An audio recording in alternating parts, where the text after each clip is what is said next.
Fantastic, guys. Well, good morning. Hope you're all doing well today. It's a very hot day today. I'm wearing my Indian top because I need to wear something light and breezy for the heat in here.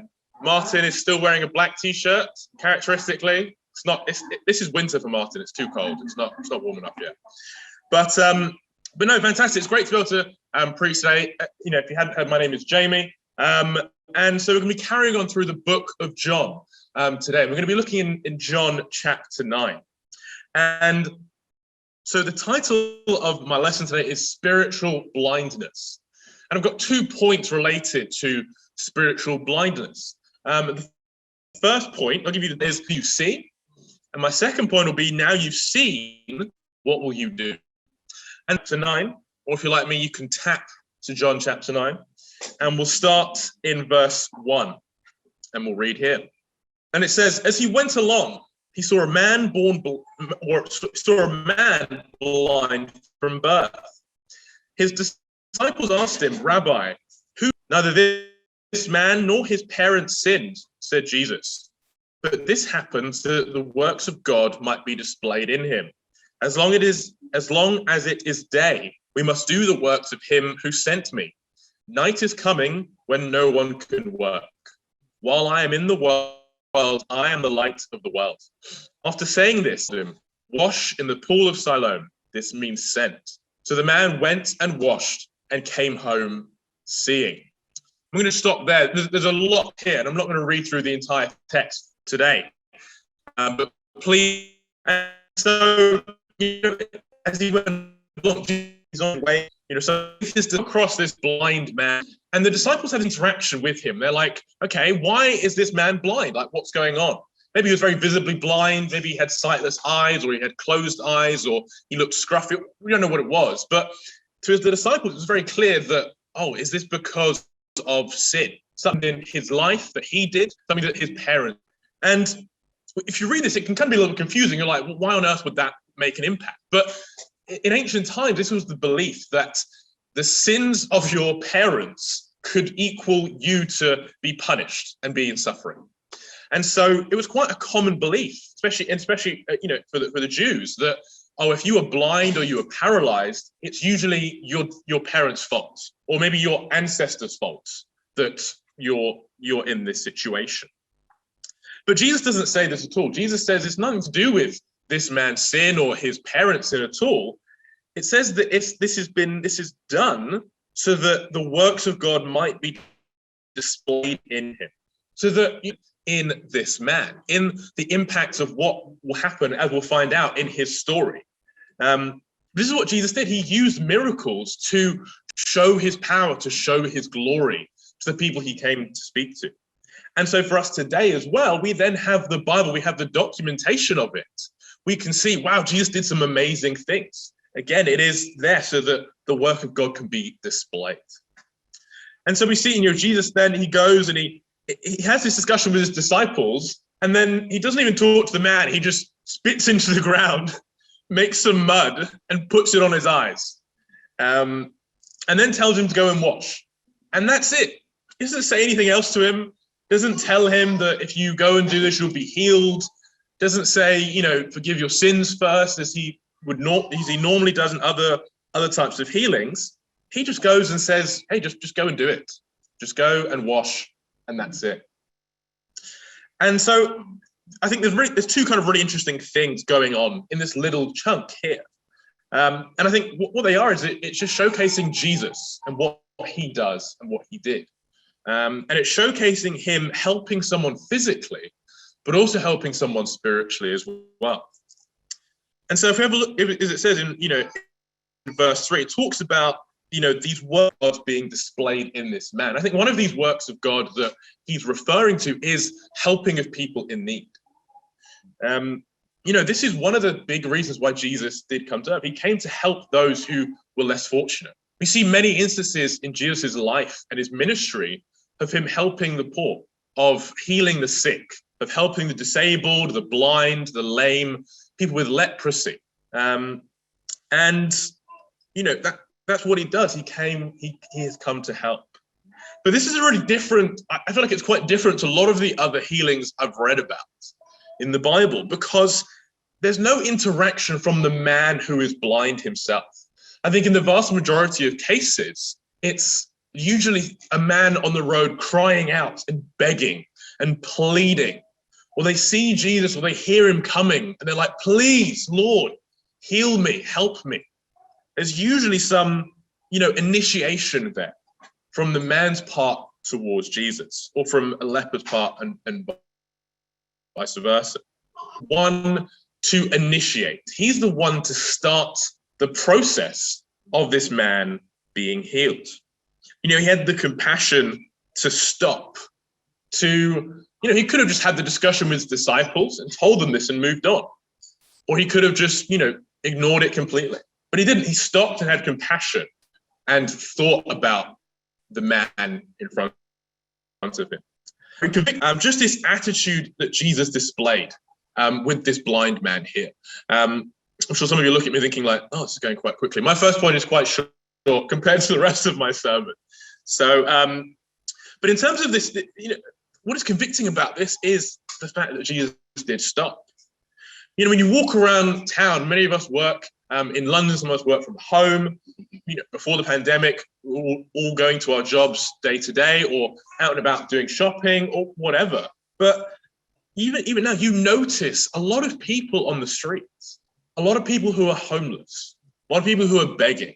I see a lot of people walking around with crutches, with deformed limbs, with no limbs as well. And how often, when you see people like this, do you just walk by? How often do you ignore them?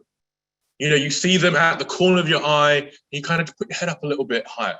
You just you don't look, you just walk on. Maybe you kind of like, you have your phone out and you're like, oh, I'm scrolling, but you're not really scrolling on anything. You're just scrolling for the sake of it. Maybe you cross over to the other side of the road to avoid having to deal with this situation. And I ask this and I challenge this is because I've done all of these things, which I'm ashamed to say.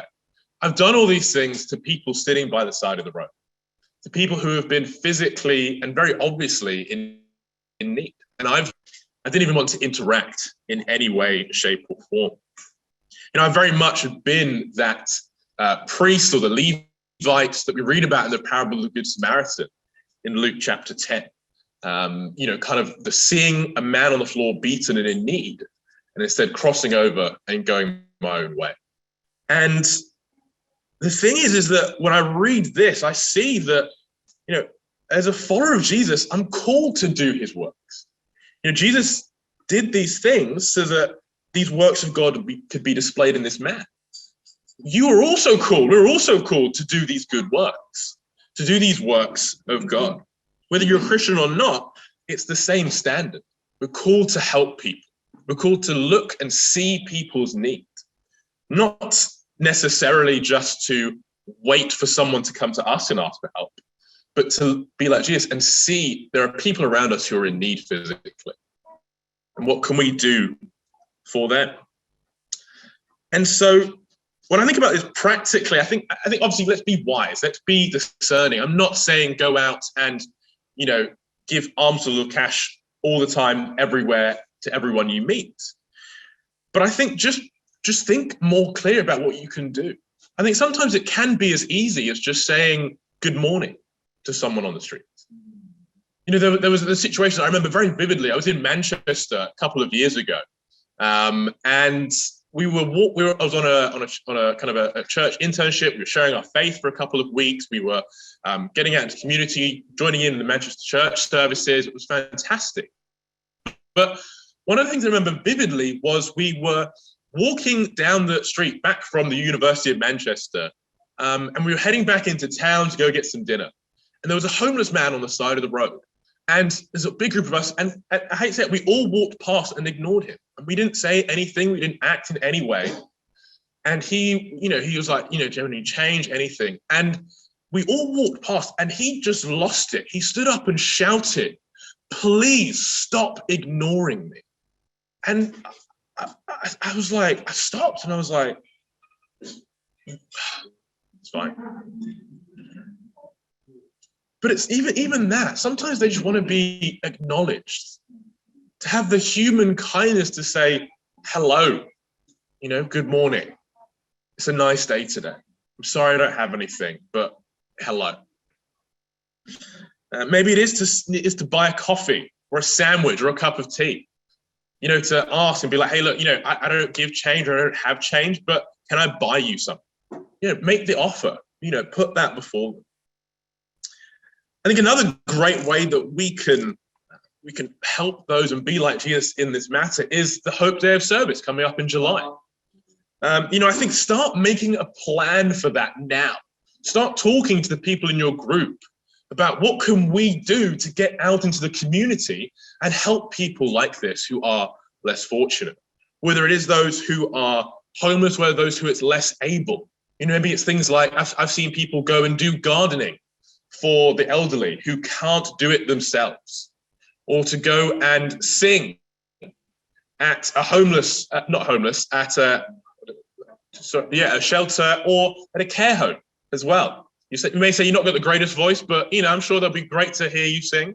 Again, these are things that you can do, not begrudgingly, not because I've got to go because Jamie said we're doing this as our plan. No, because you want to do it, because you're trying to emulate the compassion of Jesus. There's a group of Yo Pros who really inspire me with this. Some of the Yo Pros, and I think Fiona is the organizer, kind of all of it, but some of the people have gone out and they've been doing some homeless outreach pretty much every single month. And they'll go and they'll give sandwiches. I think in the winter they've given scarves and hats to people who are homeless and people out on the street who are in need. And it is inspiring. People like Nicola and Nina, Alison, Josh, Temi, Helamai, Kim and Senyo. These are people who inspire me by the say, I'm going to get up early on a Saturday morning and use my own money and funds to go and give to people, to go and help people. And I think the other way is just in the special contributions that's being taken this month. I know a lot of us may have given already. Some of us are still yet to give. I encourage you to do that, because it helps. The money, part of the money will go to help those in need, but also to help in spreading the gospel. And I think that's the other good work that we see Jesus doing in this part here, is the fact that he helps someone who is spiritually in need. When Jesus healed this man, it had a profound effect on him that we will go through later when we look at the rest of this man's story. But if we just have a quick, flick down to verse 27, this is him being questioned. Again, we'll talk more about this, but at the end of verse 27, it says, do you want to become his disciples too? And it's implied that this man's interaction with Jesus led him to a place where he almost considers himself as being Jesus' disciple, as being a follower of him, of wanting to follow him. And it all started with this very small, very strange, instruction from Jesus to put some mud on his eyes and to go and wash without any promise of him seeing. But that little faith that he displayed, led him somewhere, led and changed his life spiritually and physically as well. But we're going to talk more about that in my next point, more in depth. And so my question for you guys today is, what do you see? What do you see day to day? Do you really see the people in need? There are people in need around you. There are people in need physically, and there are people in need spiritually. What are you going to do? Are you going to stop and help? Are you going to say good morning? Are you just going to walk past and try and pretend they're not there? In terms of helping a spiritual need, again, gospel, to share the good news about Jesus, to tell people that, following Jesus is the life. It is the way to live. And these are the good works that Jesus was doing in his life and that you need to be doing in your lives today. This is the same good works for everyone today. And really being a follower of Jesus, being a disciple, what that means is being a follower of someone, being a follower of Jesus. It means imitating what he says and does, not just hearing it, but actually going and doing it as well. Really encourage you, take the initiative. Don't wait to be asked. Don't wait to be approached. You take the first step. You go for it like Jesus did. My second point, now you see, what will you do? Now that you see, what will you do? And let's let's skip down to verse 24. And so, in the interim between what we read in verse, when we stopped in verse 7 and in between 24, the man is healed, as we've read, and his friends and his neighbors start questioning him and start asking questions about, is this the same man who was healed? He then goes to speak to the Pharisees, and they question him again, and they are trying to figure out what's gone on, what's happened, how is he now healed, how is he now seeing? They talk to his parents, and they're like, okay, his parents, what happened? Tell us, help us understand. And the parents, again, we'll talk more about their responses in detail, but they give some funny answers. They don't really fully answer the questions. And so when we see here, this is the second time that he's being summoned by the Pharisees to discuss the story of what happened to him. So let's read in verse 24. And so it says, a second time they summoned the man who had been blind. Give glory to God by telling the truth, they said. We know this man Jesus, is a sinner. He replied, whether he is a sinner or not, I don't know. One thing I do know, I was blind, but now I see. Then they asked him, what did he do to you? How did he open your eyes? He answered, I have told you already, and you did not listen. Why do you want to hear it again? Do you want to become his disciples too? Then they hurled insults at him and said, you are this fellow's disciple. We are disciples of Moses. We know that God spoke to Moses. But as for this fellow, we don't even know where he comes from. The man answered, now that is remarkable. You don't know where he comes from, yet he opened my eyes. We know that the godly person who does his will, We know that God does not listen to sinners. He listens to the godly person who does his will. Nobody has ever heard of opening the eyes of a man born blind. If this were not from God, he could do nothing. To this they replied, you were steeped in sin at birth. How dare you lecture us? And they threw him out. Jesus heard that they had thrown him out, and when he found him, he said, do you believe in the Son of Man? Who is he, sir? The man asked. Tell me so that I may believe in him. Jesus said, you have now seen him. In fact, he is the one speaking with you. Then the man said, Lord, I believe, and he worshipped him. Jesus said, for judgment I have come into this world, so that the blind will see, and those who see will become blind. Some Pharisees who were with him heard him say this and asked, what? Are we blind too? Jesus said, if you were blind, you would not be guilty of sin. But now that you claim you can see, your guilt remains. And so, this is where we've picked it up now, the aftermath of the discussions with the neighbors, the aftermath of the discussion with his parents. And, finally here we see it with him going on here, and reasoning and differing opinions and different answers that is going on. We see this blind man who is now no longer blind, just giving his testimony, talking about what actually happened in his life, and being abused verbally, insulted, ridiculed, being, kind of judged, almost being said, come on, tell the truth now. Tell us what really happened.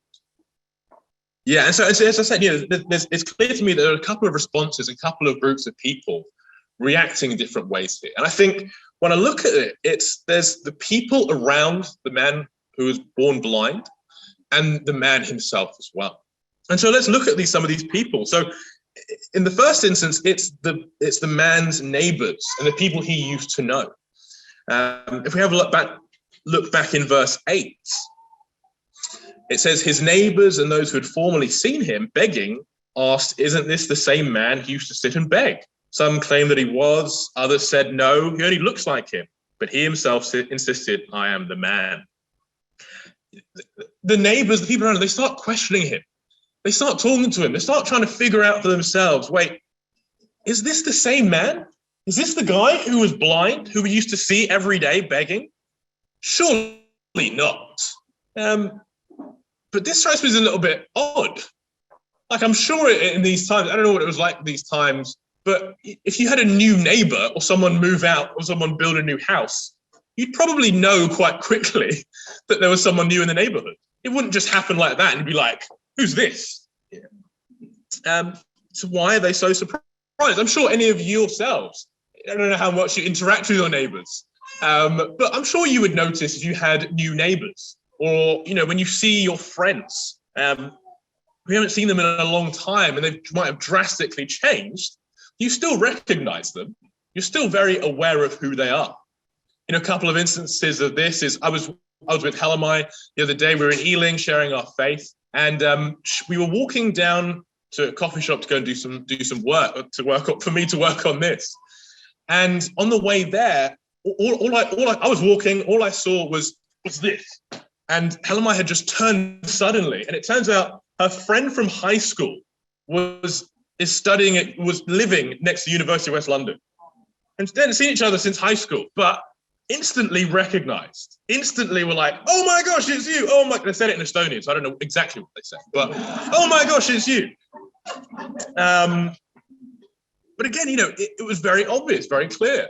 Another really good example for one thing I do remember was, being at university and seeing kind of some of the freshers come in and seeing Osaze when he first came to university.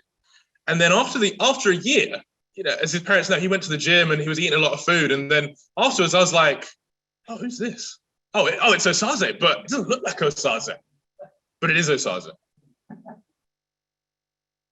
But we would know. You can clearly see. And so I'm not buying it. I'm not buying their response that they're really confused about this man who's been blind since birth. They're like, is it really him? And I believe the reason why they struggled to comprehend and believe was because of the challenge that believing would present. And what I mean is that for them to acknowledge that this man who's been blind since birth had an interaction with Jesus and can now see, they would then have to acknowledge that the Jesus they probably heard about, they probably have seen, that what he's been saying is real and what he commands is true and needs to be applied, that there's power to his words. And I think it's this. I think there was the idea of wanting to remain ignorant. We can do that in our day-to-day. We can see something that seems so fantastical that we're like, nah, that can't be the case at all. And I think for these guys, it was similar. They didn't want to acknowledge that Jesus could have done something so tremendous. Because if they acknowledge it, it means that they've now got to acknowledge Jesus' words and live according to them. And so, as Jesus says in verse 39, he says, I've come into this world that the blind will see and those who see will become blind. And I think that's what's happened here. It's the ignorance keeping them blind, not letting them even think that this can be the case. I think the second group that we see, the second kind of people around this man is his parents, his flesh and blood. And I'm sure my parents would back me up to the hilt on many things. I'm sure many of your parents would as well. But we see the response of his parents in verse 18. It says, this is the Pharisees. So they still did not believe that he had been blind and had received his sight until they sent for the man's parents. Is this your son? They asked. Is this the one you say was born blind? How is it that now he can see? And all that's happening to the parents is they're being asked to simply confirm some details. They're being asked to say, is this your son? Was he blind? And what does he say is now he can see? It's pretty simple. It's pretty easy. And they only answer with basically, they say, yeah, he's our son. And yeah, he was blind, but got no idea how he was healed.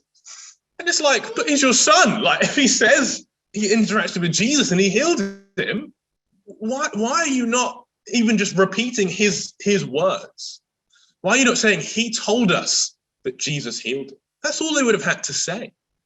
But instead, their response is in verse 21. It says, ask him. He is of age.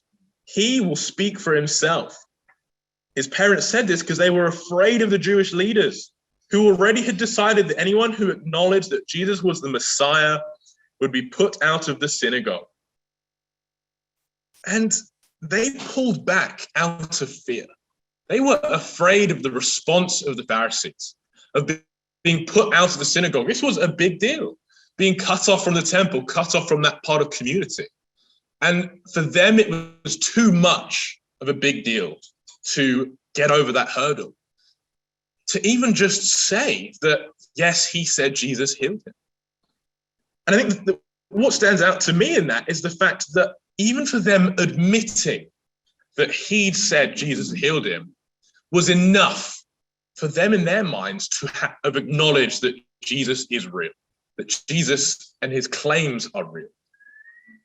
That's the power of Jesus, that hearing it from another person, from another account, can have such a huge impact in people's lives today. And for them, they shrank back out of fear. And then we come to the Pharisees. These are the men of the Jewish ruling council, the smartest, the best and the brightest. I think that's a American Army slogan or something. But these guys are pretty high. They're pretty knowledgeable. They know what they're talking about. They know what they're doing. And they had two opportunities. Unlike the other people had one opportunity, they had two opportunities to truly see and follow Jesus.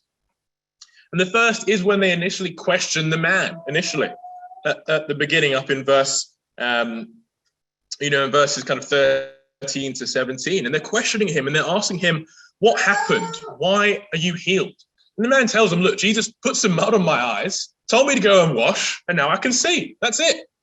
And they're upset because some of them are saying, well, Jesus healed on the Sabbath. This is wrong. You're not meant to do this. But some are saying, well, it can't be bad, though. They say in verse 16, how can a sinner perform such signs? So they're divided. They're not sure of what's going on. But they've heard this man's testimony firsthand. And they're like, I don't know. They're questioning. They want to find out a bit more. And so they question him again after chatting to his parents. And it's so funny because the man himself is so confused by this second line of questioning. He's probably thinking to himself, these are the Jewish leaders. They're pretty smart. Well, they're meant to be. Like, they're pretty switched on. They know the Bible. They know what it says. And yet they're still questioning me.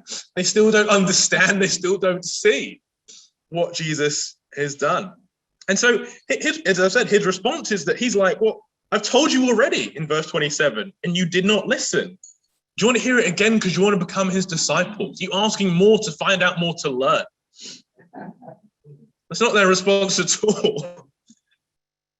Their response is entirely centered that their response is all about they're questioning to find fault. They're not questioning to learn. They're questioning to find fault. And their focus is on, well, we know Moses. We know his teachings. We have his writings written down. I've got them memorized. I know what he said.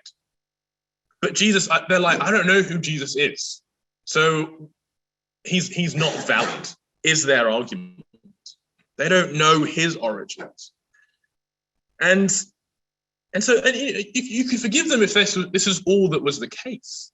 But if we look in verse 30, and this is something that stuns me from this man, is that this man born blind, probably not, we don't know if he was very educated or, incredibly smart. But he says this, now that is remarkable. You don't know where he comes from, referring to Jesus, yet he opened my eyes. We know that God does not listen to sinners. He listens to the godly person who does his will. Nobody has ever heard of opening the eyes of a man born blind. If this man were not from God, he could do nothing. And for him, it is so obvious who Jesus is. He applies just very clear, simple understanding and logic that is like, okay, only someone from God could do this. Only someone who doing the will of God could heal someone. And only someone with God's power can make someone who's blind see again. And again, the Pharisees are wrapped up in their knowledge, in their intellect, in their I know this and I've read this and this is written and that's all that matters. They're completely blind to what Jesus is talking about, to what is new, to what is being taught. They cling to that knowledge. And this is what Jesus is referring to later on in kind of verses 39 down to 41, is that, and in verse 41, is that those who claim to see are guilty of their sin. Those who say, I know what is right, I know what is good, but they're not doing it because they don't really see, they don't want to see. They're choosing to say, I'm going to live differently. I'm going to choose to do this instead. I'm sure the Pharisees knew that everything made sense. I'm sure they knew this is clearly a man from God, but they didn't want to admit it to themselves. And so they stay, they claim to be seeing, but in reality, they're not at all. And then we come to this man. We come to this man who was born blind, and his response is completely different. He has a completely different mindset towards Jesus. From the beginning, even though he was blind, he saw more clearly than anyone else in this entire chapter.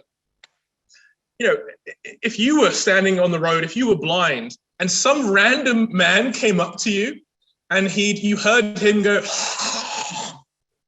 and then he comes along, and you're like, and you're standing there, and he comes along, and he's like, and you're like, what? Salivary mud probably doesn't feel very nice. And he comes and wipes it on your eyelids, and then says to you, "Oh, excuse me, sir, can you just go wash in that pool over there, please?" You'd be like, first of all, what? So get off me! Like, what are you doing? He doesn't give me. There's no reason to go. I'd probably go wash anyway, but I don't know if I'd go wash in a pool somewhere. I'd probably go home and wash. But there's no reason to do anything. But this man, he acts on faith. Maybe he had heard of Jesus, but he hadn't. Maybe he thought he would never meet him. Maybe I don't know. But he has the faith to say, okay, this man has put mud on my eyes. He sent me to this pool. Let me go and wash and see what happens. Let me just go and listen to this instruction, and maybe something great will happen. And it does. He goes and acts on this little bit of faith to try something, to make his life better, that something's missing in his life. And he sees. But he doesn't dawdle. He doesn't sit there for a little bit. He doesn't think about it. He doesn't ponder. He doesn't, ask questions about, was that Jesus? Was that a crazy person? It's none of that. He's like, I'm going. That's it. I'm gone now. He doesn't he doesn't wait around. And then when we look at his responses further on in the passage, again, he sees more than the Pharisees. He sees more than these religious teachers. But it's not because he's some super Einstein. He just simply thinks about what has happened. And, even questions himself a bit more. And later on questions Jesus. He makes it very clear that into himself that, okay, only a godly person could do this. Only someone who has the power of God and is doing his will could heal someone like me. And see, he counters these arguments with the more learned, more intellectual men, and he leaves them with insults. When I was a kid at school, maybe I was a teenager, but we always knew that if you were in an argument with someone and they started insulting you, they knew they'd lost the argument. So they start insulting you because they don't have anything else to say. You'd be like, well, this isn't correct. They're like, you're stupid though. They don't have anything to fall back on. So they return to insults. That's what happens with the Pharisees. That's what I think is so clear, that they know the man is right. They don't want to admit it. So they just insult him and send him away.